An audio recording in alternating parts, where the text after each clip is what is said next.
Hello everyone, आप सभी का एक्सेल इन एजुकेशन चैनल में स्वागत है। फ्रेंड्स, हम लोग यहाँ पर तैयारी करते हैं यूजीसी नेट जो जून 2024 में परीक्षा होने वाली है। आप सभी को परीक्षा की डेट पता होगी कि 10 जून से 21 जून के बीच में आपका एग्जाम होना है। ठीक है, तो फॉर्म फिलिंग के लिए आपका मार्च लास्ट या अप्रैल फर्स्ट वीक तक आपका जो है डेट आ जाएगी। ठीक है, तो हम यहाँ पर बात करते हैं हमारी जो है मास्टर क्लास सीरीज चल रही है और साथ में PYQs के लिए भी अलग से प्लेलिस्ट आपको बना दी गई है। तो प्लेलिस्ट आपको ऐसे मिल जाएगी, आप प्लेलिस्ट में जाइएगा। मास्टर क्लास सीरीज में आपको एग्जाम ओरिएंटेड जितने न्यू कॉन्सेप्ट हैं, इंपॉर्टेंट कॉन्सेप्ट हैं, वो सारे दिए जा रहे हैं। साथ में क्वेश्चंस आपके जो PYQs हैं वो आपको टॉपिक वाइज, यूनिट वाइज आपको कवर कराए जा रहे हैं। ठीक है, तो पिछले 10 साल के हमारा टारगेट है कि हम 10 साल तक के PYQs को कर सकें, तो आप लोग उन प्लेलिस्ट को जरूर देख लीजिएगा। आज की इस वीडियो में हम लोग बात करेंगे न्यू कॉन्सेप्ट जो टीचिंग एप्टीट्यूड का था। यहाँ से क्वेश्चन आपकी बार पूछे गए थे, उसमें आपके टाइप्स ऑफ ह्यूमन मेमोरी, ठीक है, ह्यूमन मेमोरी से संबंधित सवाल यहाँ से बने थे, जिसमें कि आपके स्टेटमेंट के सवाल भी आए थे और आपके मल्टीपल चॉइस क्वेश्चन में भी आए थे। ठीक है, तो ये कॉन्सेप्ट आप समझ लीजिए, क्योंकि थोड़ा सा आपको हर जगह मिलेगा नहीं। आप कोई भी बुक से पढ़ रहे हो तो आपको मिलेगा नहीं, क्योंकि साइको से संबंधित है, मतलब जो है साइकोलॉजिकल जो है रेफरेंस से संबंधित है। तो यहाँ पर इस कॉन्टेक्स्ट को पूरा समझ लीजिए, आपके लिए बेनिफिशियल होगा। क्योंकि NTA जब एक बार कोई क्वेश्चन बनाता है किसी टॉपिक से, सब टॉपिक से, तो फिर वो उसी से 2-3 बार इसके क्वेश्चन आ जाते हैं। ठीक है, तो हम क्वेश्चंस को भी देखेंगे और साथ में पूरा कॉन्सेप्ट भी समझेंगे। तो इसलिए अगर आप टेलीग्राम आप जो है पहली बार चैनल पे आए हैं तो चैनल को सब्सक्राइब करें और साथ में टेलीग्राम चैनल को भी ज्वाइन कर लें। लिंक आपको डिस्क्रिप्शन में मिल जाता है। ठीक है, आज के इस वीडियो में हम लोग टाइप्स ऑफ ह्यूमन मेमोरी को पढ़ते हैं और सारी चीज़ें 1 to all पूरा बेसिक से सारी चीज़ें समझने की कोशिश करते हैं। ठीक है, तो चैनल को ज़रूर सब्सक्राइब कर लीजिए। यहाँ पर देखिए क्वेश्चन आपके ये 8 दिसंबर 2023 में पूछा गया है। इसमें कह रहा है निम्नलिखित में से कौन से लॉन्ग टर्म मेमोरी के प्रकार हैं। ठीक है, तो long term memory, short term memory 2 होती है। तो इसमें लॉन्ग टर्म मेमोरी की बात हो रही है। ठीक है, तो लॉन्ग टर्म मेमोरी जो कि आपके लंबे समय तक के लिए होती है ना। तो लॉन्ग टर्म मेमोरी वो होती है जिसको हम ज़्यादा समय तक उसको धारण किए रहते हैं, रिटेन रहती है। और शॉर्ट टर्म मेमोरी जो कि 20 to 30 मतलब सेकेंड्स के लिए होती है और इस तरह से बहुत कम टाइम के लिए होती है ना। तो इस तरह से आप समझ रहे हो long term memory, short term memory क्या होती है। शॉर्ट टर्म मेमोरी बहुत कम टाइम के लिए, तो इसका बहुत ज़्यादा रोल नहीं होता है, वो तुरंत आती है और कुछ समय के लिए रहती है, कुछ मिली सेकेंड्स के लिए। तो यहाँ पर देख लीजिए, यहाँ पर क्वेश्चन को कह रहा है कि लॉन्ग टर्म मेमोरी के कौन कौन से टाइप्स हैं, है ना। टाइप्स के बारे में बात हो रही है। इसमें आपके declarative memory, procedural, episodic memory, semantic, इन सारी चीज़ों के बारे में हम बात करेंगे और इसके आंसर्स को भी आप देखिएगा। तो इसमें देखिए सारी टाइप की जो है ना, ये सभी लॉन्ग टर्म मेमोरीज होती हैं। इनके बारे में मैं आपको आगे बताती हूँ। ठीक है, और यहाँ पर देखिए जो अगला क्वेश्चन था, ये स्टेटमेंट का सवाल था, ये भी आपका 8 दिसंबर मतलब दोनों शिफ्ट में पूछ लिया गया है ना। 8 दिसंबर को ही इसी एक सब टॉपिक से सारे सवाल जो है आपके पूछे गए।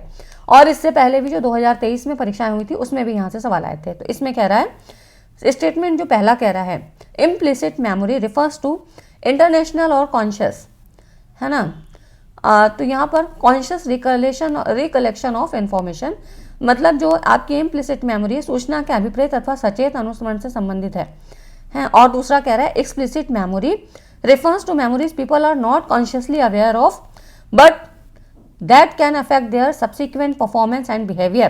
मतलब जो एक्सप्लिसिट मेमोरी है, इनको हिंदी में आप बिल्कुल मत याद रखिएगा, इंग्लिश में ही ये टर्म्स पढ़िए, है ना। इम्प्लिसिट क्या है, एक्सप्लिसिट क्या है, ये आगे सारी चीज़ें मैं बता दूंगी। तो एक्सप्लिसिट मेमोरी क्या है, ये मेमोरी उन स्मृतियों से संबंधित है जिनके बारे में लोगों को सचेत रूप से ज्ञान नहीं है, परंतु जो उनके आगे के कार्य, परफॉर्मेंस और बिहेवियर को प्रभावित कर सकती है। ठीक है, तो दोनों ही स्टेटमेंट क्या है, फॉल्स हैं यहाँ पर आप देखिए। लेकिन इसके बारे में हम यहाँ सारी चीज़ें समझ लेते हैं। ठीक है, तो ये तो क्वेश्चन का पैटर्न मैंने दिखा दिया। अब इसके बारे में सब चीज़ें समझ लीजिए कि क्योंकि कौन कौन से ऐसे कीवर्ड्स इसमें आते हैं जो कि आपको कई बार आपको पहचानने के लिए आ जाती है कि कौन सी मेमोरी है। आपको एग्जाम्पल के तौर पर भी पूछ सकता है, या इसमें कुछ ऐसे न्यू टर्म्स हैं, की फीचर्स हैं, जिनके बारे में भी क्वेश्चन बन सकते हैं ना। तो यहाँ पर देखिए सबसे पहले मेमोरी क्या होती है। मेमोरी की अगर हम बात करें तो वुडवर्थ जी के अनुसार ये कुछ डेफिनेशन है। तो पूर्व में सीखे गए ज्ञान का प्रत्यक्ष उपयोगी स्मृति है ना, ऐसा इन्होंने कहा। मतलब जो चीज़ें आप पहले सीखते हैं, लर्निंग करते हो और उसी के आधार पे क्या है वो चीज़ें आपके दिमाग में स्टोर होती हैं। और आइजेंक ने क्या कहा, स्मृति प्राणी की वो योग्यता है जिसके द्वारा वो पूर्व में संपन्न अधिगम तथा प्रक्रियाओं में सूचना एकत्रित करता है। मतलब जो भी चीज़ें आप लर्न कर रहे हो, सीख रहे हो, उसके दौरान आप जो भी इन्फॉर्मेशन होती है, जो भी डेटाज होते हैं, वो आप अपने दिमाग में स्टोर करते जाते हो, कलेक्ट करते जाते हो। तथा विशिष्ट उत्तेजनाओं के प्रत्युत्तर देने में, मतलब यहाँ पर कह रहा है कि सूचनाओं को पुनः प्रस्तुत करता है। मतलब अगर कहीं आपको ज़रूरत होती है तो ये जो चीज़ जो आपने रिटेन की है ना, विशिष्ट उत्तेजनाओं के प्रत्युत्तर देने में, जहां आपको ऐसा कुछ रिप्लाई करना होता है, तो इन सूचनाओं को पुनः आप प्रस्तुत करते हो। जो आपने सीखा है, जो अपने दिमाग में स्टोर किया है, उन्हीं चीज़ों को फिर आप अप्लाई करते हो, है ना, ये सारी चीज़ें। तो ये कुछ डेफिनेशंस थी जिनके आधार पर बताया। अब इसके एलिमेंट्स देख लीजिए, इनको भी जानना ज़रूरी है। इसमें देखिए एलिमेंट्स ऑफ मेमोरी में क्या क्या होती है। लर्निंग, सबसे जो पहला है ना, ये होता है सीखने की स्मृति का पहला अंग कहा जाता है। पहला एलिमेंट्स है लर्निंग। लर्निंग जो चीज़ आप सीखते हो, है ना, जैसे कि जो है एजुकेशन की बात करें तो मतलब क्या है, लर्न करते हो, आप कोई चीज़ सीखते हो, आपके जो बिहेवियर है उसमें मॉडिफिकेशन होता है, तो किसके द्वारा होता है, लर्निंग बाय डूइंग, है ना। तो इस तरह से रिटेंशन क्या है, रिटेंशन मतलब धारण करना, ये दूसरा एलिमेंट होता है। सीखी गई बात को मस्तिष्क में संचित करने से होता है ना। जो भी चीज़ें हमने सीखी, लर्न की, पहले मतलब पहला जो था स्टेप क्या था, लर्न की हमने, लर्न के दौरान उनमें से क्या क्या चीज़ों को सीखा, इसको हमने रिटेन किया, धारण किया, है ना। तो धारण मतलब कोई भी चीज़ आप सीखते हो वो आपके दिमाग में स्टोर होती है, और इसके लिए कहा जाता है कि अच्छे स्वास्थ्य वाले व्यक्तियों में धारण शक्ति अधिक होती है। ठीक है, तो ये हो जाती है आपकी रिटेंशन। फिर है रिकॉल, ये थर्ड जो स्टेप होता है। जो भी चीज़ें पूर्व अनुभवों अथवा जो भी चीज़ें आपने एक्सपीरियंस के द्वारा सीखी, आपने अपने एप्लीकेशन के द्वारा सीखी, जैसे भी सीखी आपने, कुछ अपनी प्रैक्टिस के दौरान सीखी, तो इन सीखी गई बातों को अचेतन मन से चेतन मन में लाना ही पुनः स्मरण है। मतलब कोई चीज़ आपने सीखी, आपने बाइक चलाना सीख लिया, ठीक है, अब वो चीज़ें आपके दिमाग में स्टोर हैं, तो आपको क्या फिर से बार बार चलाना सीखना पड़ेगा, नहीं, जहाँ ज़रूरत पड़ेगी आप उसको चला लोगे। चाहे अभी भले आप कार चलाते हो, लेकिन आपको ऐसा नहीं कि वो भूल जाएगा, तो इस तरह से आप रिकॉल कर लेते हो चीज़ों को, है ना। रिकॉग्निशन क्या है, तो रिकॉग्निशन मतलब होता है पहचान। पहचान से मतलब होता है पुनः स्मरण में, मतलब जो चीज़ हम फिर से रिकॉल करते हैं किसी प्रकार की त्रुटि ना हो। ठीक है, अब जो भी चीज़ें हम आइडेंटिफाई करें वो बिल्कुल सही से करें। जैसे कि अभी जो आपको चैप्टर में पढ़ा रही हूँ, ये सब टॉपिक मेमोरी का, तो इसमें आप जब एग्जाम में देखें तो आपसे किसी तरह की गलती ना हो, भले पिछले बार आपकी हो गई हो, लेकिन इस बार नहीं होनी चाहिए। ठीक है, तो ये होनी चाहिए, ये होता है रिकॉग्निशन, जो कि आपने रिकॉग्नाइज कर लिया, है ना। तो अब यहाँ पर देख लीजिए, टाइप्स ऑफ मेमोरी की बात करते हैं। तो इसमें इस चार्ट को हमेशा याद रखिएगा। इसमें देखिए डिक्लेरेटिव या इसी को एक्सप्लिसिट मेमोरी कहा गया, फिर नॉन डिक्लेरेटिव, इम्प्लिसिट मेमोरी, और तीसरा है सेंसरी मेमोरी। ठीक है, तो ये कुछ टाइप्स हैं मैंने जो आपको बताया, क्योंकि इनके थोड़े से टर्म्स अलग हैं ना, इनके नाम थोड़े अलग हैं, और इसी तरह से इनके फंक्शन के बारे में बताया गया। तो ये चीज़ें आप हमेशा याद रखिएगा इनको, और जो आते हैं उनके क्या है, वो नाम के अनुसार ही आपको चीज़ें पता लग जाएंगी। ऐसे तो बहुत हैं टाइप्स ऑफ मेमोरी में, लेकिन यहाँ से आपके क्वेश्चन बनते हैं, है ना। तो ये मेन होता है, इसी चार्ट को आप याद रखिएगा। तो इसमें यहाँ देखिए डिक्लेरेटिव या इसको एक्सप्लिसिट मेमोरी क्या है, तो वर्किंग, है ना, इसका पहला है वर्किंग है, फिर एपिसोडिक है, सिमेंटिक है ना। ये एक्सप्लिसिट में आ गया, जिसको डिक्लेरेटिव कहते हैं, घोषणात्मक। नॉन डिक्लेरेटिव अघोषणात्मक, है ना। तो यहाँ पर ये नॉन डिक्लेरेटिव है, इम्प्लिसिट आती है, इसमें प्राइमिंग है, कंडीशनिंग है, मोटर और प्रोसीजरल, है ना। फिर है सेंसरी। सेंसरी हमने कहाँ पढ़ा था, सेंसरी हमने पढ़ा था जीन प्याजे के सिद्धांत में ना। Sensory motor state, pre operational, concrete operational, formal operation, है ना। तो इस तरह से ये सेंसरी मेमोरी की बात हो रही है। ठीक है, तो यहाँ पर ये सारे वर्ड्स आपने पढ़े हैं, तो इसके बारे में यहाँ पर हम एक एक चीज़ों के बारे में पढ़ लेते हैं। और इसके बारे में तो मैं आपको कहूँगी, इसको आप नोट्स में अपने ऐड करिए। नोट्स कैसे बनाएंगे, सबसे पहले थोड़े से बड़े पेज में, है ना, पूरे एक पेज में ही जो भी आपके नोटबुक है, मतलब उसमें जो भी है, जितनी भी बड़ी है, उसमें आप ऐसे ये चार्ट बना लीजिए और थोड़ा सा गैप कर करके इन सारे को ऐसे लिख लीजिए, है ना। तो अब उसमें दो दो लाइन जब लिखना होगा ना, तो आप ऐसे नीचे लिख पाओगे डिक्लेरेटिव क्या है, इसी को एक्सप्लिसिट कैसे कहा गया, है ना। फिर नॉन डिक्लेरेटिव, कई बच्चों ने ऐसे मुझे कमेंट्स किया कि जो मैं ऐसे स्लाइड देती हूँ ना, तो उनको नोट्स बनाने में बड़ा अच्छा लगता है, तो उनके लिए ईजी भी हो जाता है। तो ये मेरे लिए बहुत अच्छा फीडबैक मिला, और इसीलिए मैं कोशिश करती हूँ कि आपको मैं ऐसे नोट्स देती चलूँ की पॉइंट्स के थ्रू, और बाकी एक्सप्लेन तो मैं करती ही हूँ, है ना।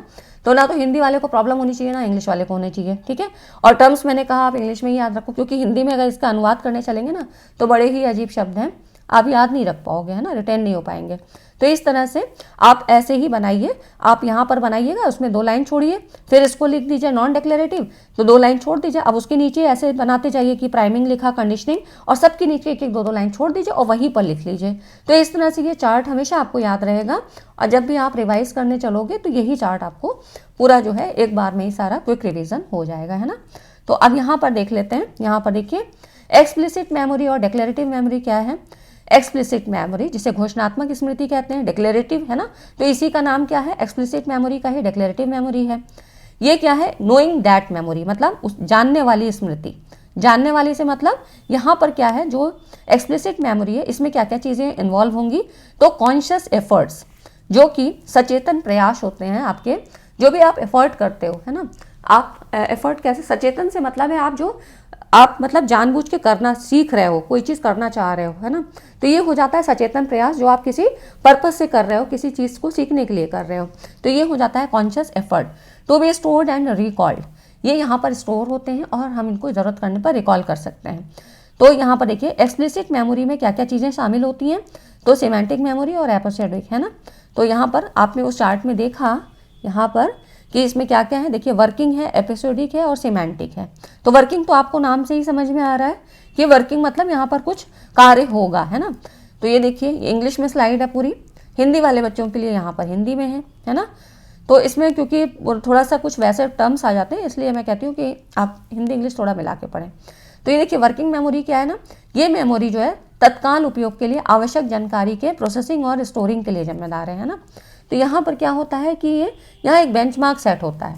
It can be considered as a benchmark of consciousness. Consciousness मतलब कॉन्शियस और अनकॉन्शियस क्या होता है, चेतन और अचेतन। चेतन मतलब जब आप पूरी चेतना में हो, पूरी एनर्जाइज, पूरे आप मतलब अपने सचेतन प्रयास से कर रहे हो, आप अपने कुछ आपके टारगेट हैं, कुछ गोल हैं और बिल्कुल आप पूरी क्षमता से आप अपना प्रयास कर रहे हो, ठीक है। This memory is responsible for processing and storing of information needed for immediate use. जो भी वर्किंग की बात हो रही है, वर्किंग मेमोरी है ना। तो यहाँ पर जब भी आपको ज़रूरत होगी तो आपने जो चीज़ें रिकॉल की हैं, रिस्टोर की हैं, वो यहाँ पर आप यूज़ कर सकते हो, ठीक है। सिमेंटिक क्या होती है, यहाँ पर semantic memory is the memory for facts and knowledge. यहाँ पर फैक्ट्स और नॉलेज होते हैं, मतलब जो भी संसार के बारे में जानकारी है वो, तो यहाँ पर तथ्यों और ज्ञान की स्मृति, ठीक है। इसी को शब्दार्थ भी बोलते हैं, है ना। सिमेंटिक बैरियर्स हमने कम्युनिकेशन में भी पढ़ा है, तो जहाँ पर लैंग्वेज और उससे संबंधित चीज़ें आती हैं, है ना। तो कुछ ऐसे कीवर्ड्स हैं ना जो आपको हमेशा रिलेट करके पढ़ने हैं ना। तो अब जैसे मैंने आपको बताया कम्युनिकेशन, तो हो सकता है देखिए अब इसी तरह सिमेंटिक आपको कम्युनिकेशन से जोड़ के टीचिंग का सवाल बना दें। तो ये सारी चीज़ें आपको ऐसे रिलेट करके पढ़नी चाहिए, ठीक है। तो यहाँ हो गया तथ्यों, फैक्ट्स और नॉलेज की बात होगी, वो सिमेंटिक के थ्रू होगी। एपिसोडिक मेमोरी क्या है, विशिष्ट घटनाओं की मेमोरी है जो हमने कभी अपने लाइफ में उनको एक्सपीरियंस किया है। कोई स्पेसिफिक टाइम था, कोई ऐसी जगह थी कि हम कहीं घूमने गए, वहाँ हमको बहुत अच्छा अनुभव हुआ, कोई एक्सपीरियंस हुआ उस एक पर्टिकुलर टाइम में। तो ये सब चीज़ें हैं जो एपिसोडिक मेमोरी होती हैं। आख्यानात्मक, ठीक है, इसको बोलते हैं, ये शब्दार्थ होती है। और वर्किंग तो आप समझ ही रहे हो, कार्यकारी, है ना। तो इस तरह से हिंदी में ना पढ़ के टर्म्स को इंग्लिश में ही पढ़िए, ठीक है। तो बस आपको ऐसे ही लिख लेना, जो मैंने आपको नोट्स बनाने के लिए कहा ना, देखिए 2-2 चीज़ें ही हैं, लेकिन आप इतना ही लिख लोगे वो भी काफ़ी है ना। तो इस तरह से फैक्ट्स एंड नॉलेज तो सिमेंटिक मेमोरी हो गया। एपिसोडिक मेमोरी क्या है, स्पेसिफिक इवेंट्स और एक्सपीरियंस जो कि हमने अपने लाइफ्स में कभी भी उनको हमने अनुभव किया है, ठीक है। तो आप ऐसे अपने समझने के अनुसार आप लिख सकते हो, ठीक है। तो ये जो हो गई आपकी डिक्लेरेटिव की बात हम कर रहे हैं या एक्सप्लिसिट की बात कर रहे हैं ना। तो यहाँ पर देखिए डिक्लेरेटिव या एक्सप्लिसिटिव मेमोरी, तो यहाँ पर एपिसोडिक में पर्सनल एक्सपीरियंस आएंगे, सिमेंटिक में क्या है, जनरल नॉलेज और फैक्ट्स की बात होती है, ठीक। और वर्किंग में तो है ही है कि यहाँ पर कॉन्शियसनेस के साथ आप यहाँ पर ये जो मेमोरी होती है प्रोसेसिंग और स्टोरिंग और इन्फॉर्मेशन के लिए यहाँ पर रिस्पॉन्सिबल होती है, ठीक है। तो वर्किंग आप समझ में आ रहा है ना। उसके बाद देखिए जो अगली है ना वो है इम्प्लिसिट मेमोरी, या इसी को हमने इम्प्लिसिट मतलब यहाँ पर नॉन डिक्लेरेटिव, है ना। तो इसको हम नॉन डिक्लेरेटिव के रूप में भी जानते हैं, इम्प्लिसिट मेमोरी, है ना, नाम आपने पढ़ा ही उधर।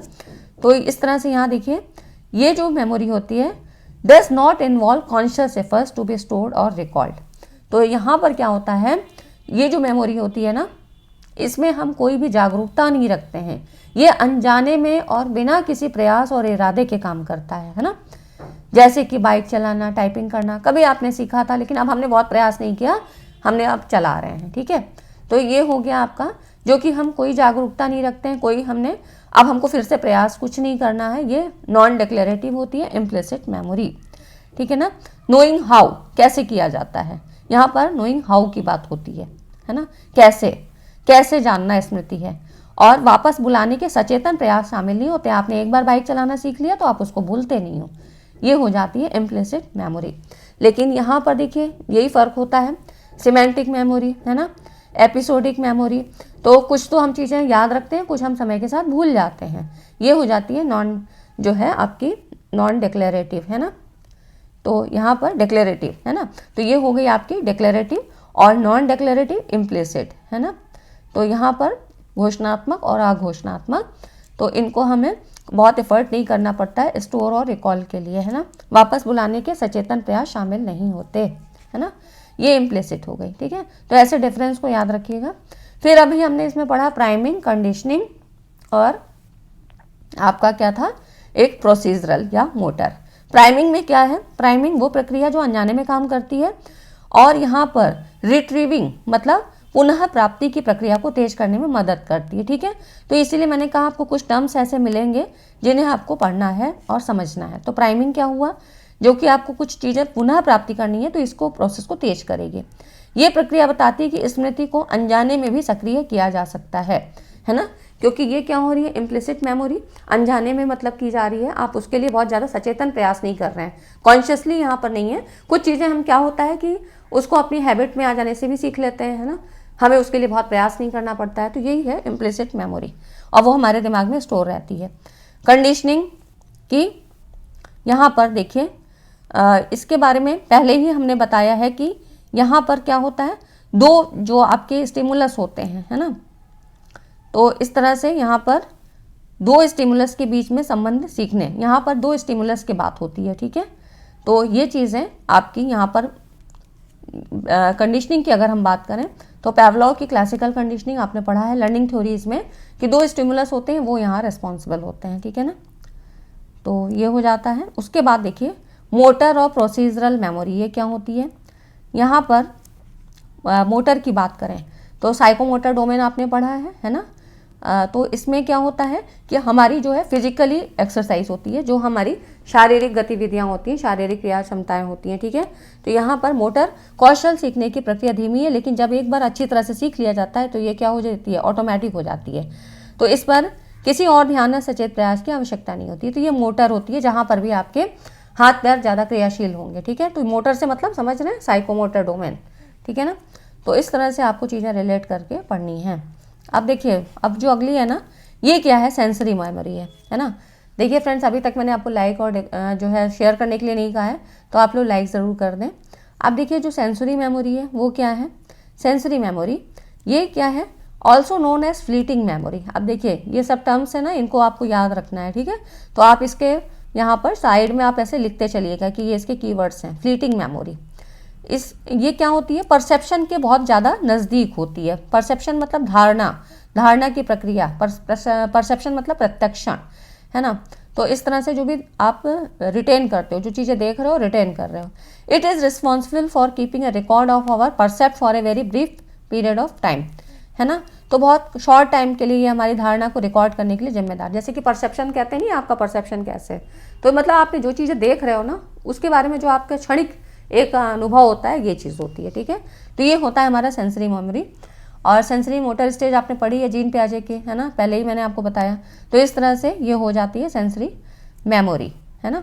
यहाँ पर सेंसेस जो है हमारे सेंस ऑर्गन से वो काम करते हैं थोड़ी देर के लिए, यहाँ पर ये रहती है।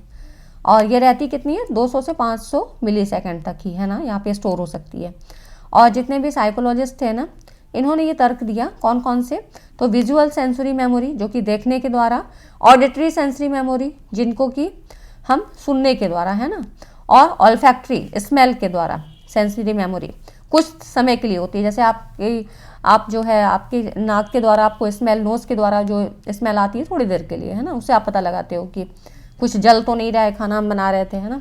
ए गस्टेटरी मतलब टेस्ट, आप स्वाद क्या जो है सेंसरी मेमोरी होती है, and tactile touch sensory memory. तो ये सारे वर्ड्स इसीलिए दिए हैं ताकि आपको पता रहे किससे संबंधित है, ठीक है।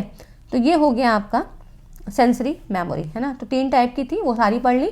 अब आप समझ सकते हो कि किस तरह से क्वेश्चन पूछे जाते हैं, और जब भी कोई आएगा तो आप कर ले जाओगे, है ना, कोई ऐसी प्रॉब्लम नहीं है। और हाँ, अगर कभी कोई ऐसा आता है जैसे कि लॉन्ग टर्म, शॉर्ट टर्म, है ना, तो वर्किंग है या और भी ऐसे कई जो है अदर नेम से भी आती हैं, लेकिन वो आपको नाम से ही समझ में आ जाती हैं। वैसे वो आएगी नहीं क्योंकि वो ईजी होती हैं, आपको आएंगी इसी तरह की, है ना। तो इन वाली जो है इस वाले टॉपिक को आप पूरा यहाँ से कवर कर लीजिएगा, ठीक है फ्रेंड्स। तो हो गया आज की वीडियो में बस इतना ही, क्योंकि ये एक नया टॉपिक है और आपको ऐसे मिलेगा नहीं, इसलिए मेरी कोशिश रहती है कि सारी चीज़ें मैं आपको यहाँ पर प्रोवाइड करूँ, ठीक है।